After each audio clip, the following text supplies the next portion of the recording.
बोलो गुरुदेव भगवान की जय। प्यारे कृष्ण कन्हैया लाल की जय। श्री संक्षिप्त ब्रह्म पुराण। राजा को स्वप्न में और प्रत्यक्ष भी भगवान का दर्शन। भगवत प्रतिमाओं का निर्माण, स्थापन और यात्रा की महिमा। ब्रह्मा जी कहते हैं, मुनिवरों, इस प्रकार स्तुति करके राजा ने समस्त कामनाओं को पूर्ण करने वाले सनातन पुरुष जगन्नाथ भगवान वासुदेव को प्रणाम किया और चिंतामग्न होकर पृथ्वी पर कुश और वस्त्र बिछाकर भगवान का चिंतन करते हुए वे उसी पर सो गए। सोते समय उनके मन में यही संकल्प था कि सबकी पीड़ा दूर करने वाले देवादिदेव भगवान जनार्दन कैसे मुझे प्रत्यक्ष दर्शन देंगे। सो जाने पर देवादिदेव जगत गुरु भगवान वासुदेव ने राजा को स्वप्न में अपने शंख चक्र और गदा धारण करने वाले स्वरूप का दर्शन कराया। राजा इंद्रद्युम्न ने बड़े प्रेम से भगवान का दर्शन किया। वे शंख चक्र और गदा धारण किए हुए थे। उन्होंने शारंग नामक धनुष और बाण भी धारण कर रखे थे। उनका स्वरूप प्रलयकालीन सूर्य के समान देदीप्यमान हो रहा था। वे प्रज्वलित तेज के विशाल मंडल प्रतीत होते थे। उनका श्री अंग नीले पुखराज के समान श्याम था। वे गरुड़ के कंधे पर विराजमान थे और उनके 8 भुजाएं शोभा पा रही थीं। दर्शन देकर भगवान ने उनसे कहा, राजन, तुम्हें साधुवाद है। तुम्हारे इस दिव्य यज्ञ से, भक्ति से और श्रद्धा से मैं बहुत ही संतुष्ट हूँ। महिपाल, तुम व्यर्थ में क्यों सोच पड़े हो? राजन, यहाँ जो जगत पूज्य सनातनी प्रतिमा है उसकी प्राप्ति का उपाय तुम्हें बतलाता हूँ। आज की रात बीतने पर निर्मल प्रभात में जब सूर्योदय हो, उस समय अनेक प्रकार के वृक्षों से सुशोभित समुद्र के जल प्रांत में जहाँ तरंगों से प्रेरित महान जल की राशि दिखाई देती है, वहीं एक बहुत बड़ा वृक्ष खड़ा है जिसका कुछ भाग तो जल में है और कुछ स्थल में है। वह समुद्र की लहरों से आहत होने पर भी कंपित नहीं होता। तुम हाथ में कुल्हाड़ी लेकर लहरों के बीच से अकेले ही वहां चले जाना। तुम्हें वह वृक्ष दिखाई देगा। मेरे बताए अनुसार उसको पहचान कर निशंक भाव से उस वृक्ष को काट डालना। उसे काटते समय तुम्हें कोई अद्भुत वस्तु दिखाई देगी। उसी से सोच विचार कर तुम दिव्य प्रतिमा का निर्माण करो। मोह में डालने वाली चिंता छोड़ दो। यूँ कहकर महाभाग श्रीहरि अदृश्य हो गए। वह स्वप्न देखकर राजा को बड़ा विस्मय हुआ। उस रात्रि को देखते हुए भगवान में मन लगाकर उठ बैठे और वैष्णव मंत्र एवं विष्णु सूक्त का जप करने लगे। प्रातःकाल उठे और भगवत स्मरण करते हुए विधिपूर्वक उन्होंने समुद्र में स्नान किया। फिर ब्राह्मणों को नगर और गांव आदि दान में देकर पूर्वाह्न कृत्य करके समुद्र के तट पर गए। वहां अकेले ही महाराज ने समुद्र की महावेला में प्रवेश किया और उस तेजस्वी महावृक्ष को देखा। वह बहुत ऊंचा था और उससे बड़ी बड़ी जटाएं लटक रही थी। उसे देखकर राजा इंद्रद्युम्न बहुत प्रसन्न हुए। उन्होंने तीखे फरसे से उस वृक्ष को काट गिराया और उसके 2 टुकड़े करने का विचार किया। फिर उन्होंने जब काष्ठ का भली भांति निरीक्षण किया तब एक अद्भुत बात दिखाई दी। विश्वकर्मा और भगवान विष्णु दोनों ब्राह्मण का रूप धरकर वहां आए। उनके कंठ में दिव्य हार और शरीर में दिव्य अंगराग शोभा पा रहे थे। वे दोनों अपने तेज से प्रज्वलित हो रहे थे। राजा के पास आकर उन्होंने पूछा, महाराज, आप यहाँ कौन सा कार्य करेंगे? किस लिए इस वनस्पति को काट गिराया है? उन दोनों की बात सुनकर राजा बहुत प्रसन्न हुए। उन्होंने मीठी वाणी में उत्तर दिया, मैं यहाँ आदि अंत से रहित देवादिदेव जगदीश्वर भगवान विष्णु की आराधना के लिए प्रतिमा बनवाना चाहता हूँ। इसके लिए स्वयं भगवान ने ही मुझे स्वप्न में प्रेरित किया है। राजा की यह बात सुनकर भगवान जगन्नाथ ने हंसकर कहा, महाराज, आपका विचार बड़ा उत्तम है। इसके लिए आपको साधुवाद है। यह भयंकर संसार सागर केले के पत्ते की भांति सारहीन है। इसमें दुख की ही अधिकता है। काम क्रोध इसमें पूर्ण रूप से व्याप्त है। इंद्रिय रूपी भंवर और कीचड़ के कारण यह दुस्तर है। नाना प्रकार के सैकड़ों रोग यहाँ भंवर के समान है। यहाँ संसार पानी के बुलबुले की भांति क्षणभंगुर है। इसमें रहते हुए जो आपके मन में भगवान विष्णु की आराधना का विचार उत्पन्न हुआ है, यह बहुत ही उत्तम है। महाभाग, आइए इस वृक्ष की शीतल छाया में हम दोनों के साथ बैठिए। ये मेरे साथी एक श्रेष्ठ शिल्पी हैं। ये सब प्रकार के शिल्प कर्म में साक्षात विश्वकर्मा के समान निपुण हैं। आप किनारा छोड़कर चले आइए, ये मेरे बताए हुए अनुसार प्रतिमा तैयार कर देंगे। ब्राह्मण की बात सुनकर राजा इंद्रद्युम्न समुद्र का तट छोड़कर उनके पास चले आए और वृक्ष की शीतल छाया में बैठे। तदनंतर ब्राह्मण रूपधारी विश्वात्मा भगवान ने शिल्पियों में प्रधान विश्वकर्मा को आज्ञा दी, तुम प्रतिमा बनाओ। भगवान श्री कृष्ण का रूप परम शांत हो, उनके नेत्र पद्म पत्र के समान विशाल होने चाहिए। वे वक्षस्थल पर श्रीवत्स चिन्ह तथा कौस्तुभ मणि और हाथों में शंख चक्र एवं गदा धारण किए हुए हो। दूसरी प्रतिमा का विग्रह दुग्ध के समान गौरवर्ण हो, उसमें स्वस्तिक का चिन्ह होना चाहिए। वे अपने हाथ में हल धारण किए हुए हों।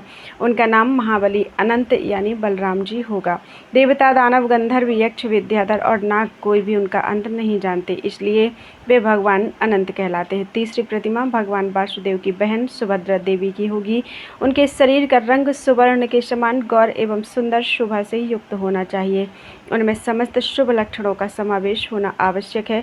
भगवान का यह कथा सुनकर उत्तम कर्म करने वाले विश्वकर्मा ने तत्काल उत्तम लक्षणों से युक्त प्रतिमाएं तैयार कर दी। पहले उन्होंने बलभद्र जी की मूर्ति बनाई। उनका वर्ण शरत काल के चंद्रमा की भांति श्वेत था। नेत्रों में कुछ कुछ लालिमा थी। उनका शरीर विशाल और मस्तक फणाकार होने से विकट जान पड़ता था। वे नील वस्त्र धारण किए बल के अभिमान से उद्धत प्रतीत होते थे। उन्होंने एक कुंडल धारण कर रखा था। उनके हाथों में गदा और मूसल शोभा पाती थी। उनका दिव्य स्वरूप था। द्वितीय विग्रह साक्षात भगवान वासुदेव का था। उनके नेत्र कमल के समान प्रफुल्लित थे। शरीर की कांति नील मेघ के समान श्याम थी। उनकी श्याम आभा तीसी के फूल की सी प्रतीत होती थी। बड़े बड़े नेत्र कमल पत्र की उपमा धारण करते थे। शरीर पर पीताम्बर शोभा पा रहा था। वक्षस्थल में श्रीवत्स का चिन्ह तथा हाथ में चक्र था। इस प्रकार वे सर्व पापहारी श्रीहरि बड़े दिव्य दिखाई देते थे। तीसरी प्रतिमा सुभद्रा की थी, जिसके देह की दिव्य कांति सोने की सी दमक रही थी। नेत्र कमल पत्र के समान विशाल थे। उनका अंग विचित्र वस्त्र से आच्छादित था।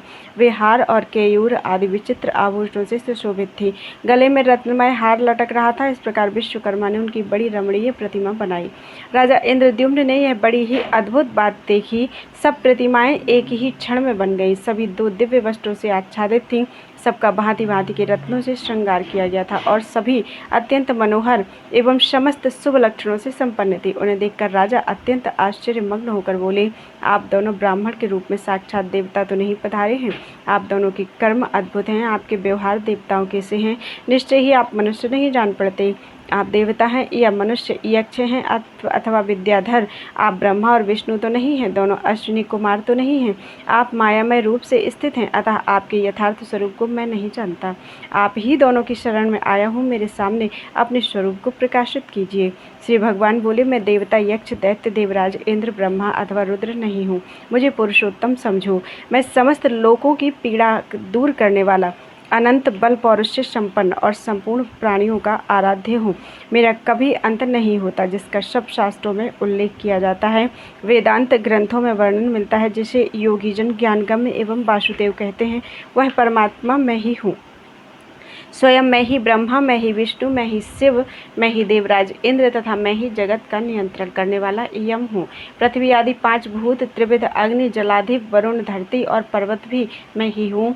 संसार में जो कुछ भी वाणी से कहा जाने वाला स्थावर जंगम भूत है, वह मेरा ही स्वरूप है। यह चराचर विश्व मेरे अतिरिक्त कुछ भी नहीं है। नृपश्रेष्ठ, मैं तुम पर बहुत प्रसन्न हूँ। सुव्रत, मुझसे वर मांगो। तुम्हारे हृदय में जो अभीष्ट वस्तु हो वह तुम्हें दूंगा। जो पुण्यवान नहीं है, उनको स्वप्न में भी मेरा दर्शन नहीं होता। तुम्हारी तो मुझ में दृढ़ भक्ति है, इसलिए तुमने मेरा प्रत्यक्ष दर्शन किया है। भगवान वासुदेव का यह वचन सुनकर राजा के शरीर में रोमांच हो आया। वे इस प्रकार स्तोत्र गान करने लगे। लक्ष्मीकांत, आपको नमस्कार है। श्रीपते, आपके दिव्य विग्रह पर पीत वस्त्र शोभा पाता है।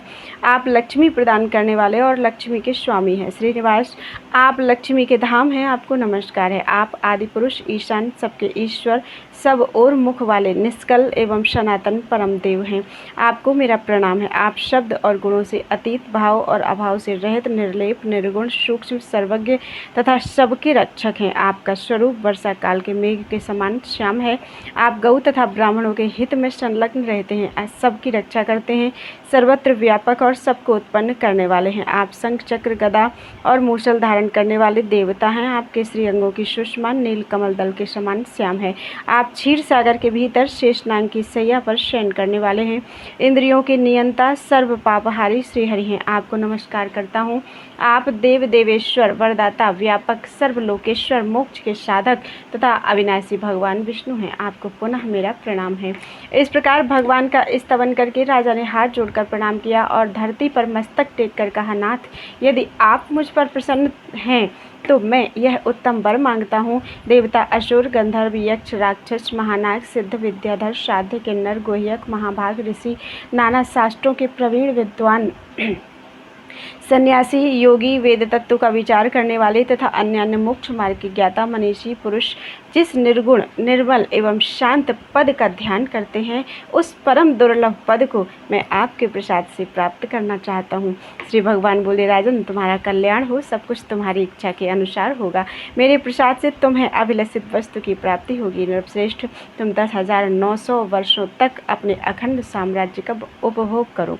इसके बाद उस दिव्य पद को प्राप्त होगे जो देवता और असुरों के लिए भी दुर्लभ है, जिसे पाकर सब मनोरथ पूर्ण हो जाते हैं, जो शांत, गूढ़, अव्यक्त, अव्यय, पर से भी पर, सूक्ष्म, निर्लेप, निष्कल, ध्रुव, चिंता और शोक से मुक्त तथा कार्य और कारण से वर्जित ज्ञेय नामक परम पद है।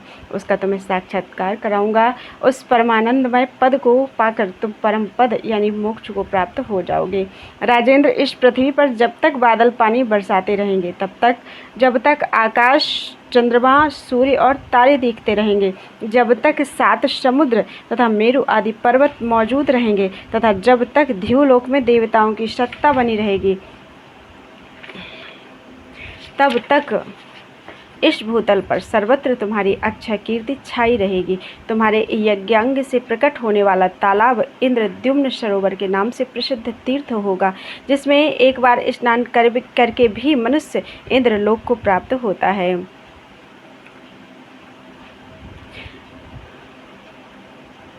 जो इस सरोवर के सुंदर तट पर पिंडदान करेगा, वह अपनी 21 पीढ़ियों का उद्धार करके इंद्रलोक को जाएगा और वहां विमान पर बैठकर अप्सराओं से पूजित होकर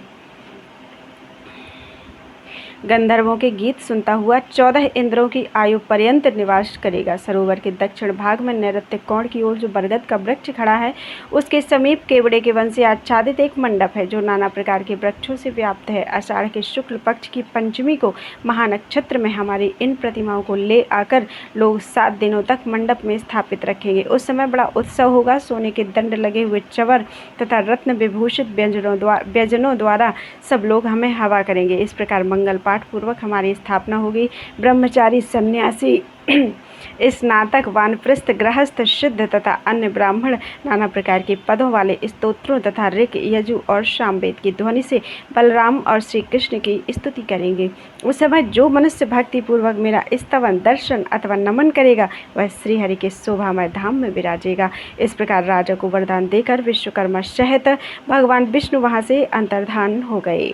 राजा के हर्ष की सीमा नहीं रही। उनका शरीर रोमांचित हो गया। उनके भगवान के दर्शन से अपने को कृतकृत्य माना। तत्पश्चात श्री कृष्ण, बलराम और वरदायिनी सुभद्रा को मणिकांचन जटित विमानाकार रथों में बिठाकर वे बुद्धिमान नरेश, अमात्य और मंत्रियों सहित मंगल पाठ करके तथा बाजे गाजे के साथ ले आए और उन्हें परम मनोहर पवित्र स्थान में पधराया। फिर शुभ तिथि, शुभ समय, शुभ नक्षत्र और शुभ मुहूर्त में ब्राह्मणों के द्वारा उनकी प्रतिष्ठा करवाई। उत्तम प्रासाद में वेदोक्त विधि पूर्वक प्रतिष्ठा करके उन सब विग्रहों को स्थापित किया।